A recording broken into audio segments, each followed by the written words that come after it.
In this video, I'm going to teach you how to use the Kapi app Nokia filter.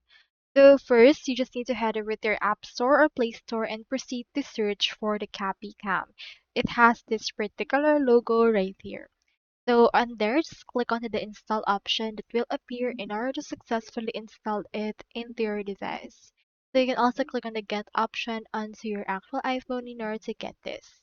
So as you can see, it has a lot of filters like Kodak as well as Fuji. And for this case, you can also get a Nokia filter just like this one. So you just need to install the application and you should be able to find a Nokia filter directly. You just need to click on this. Proceed to click on this and you should be able to successfully utilize this filter into the camera that you have. So just head over and then use it, and here is a sample of what that will look like directly. So that's all there is today, and I hope this video helped you out.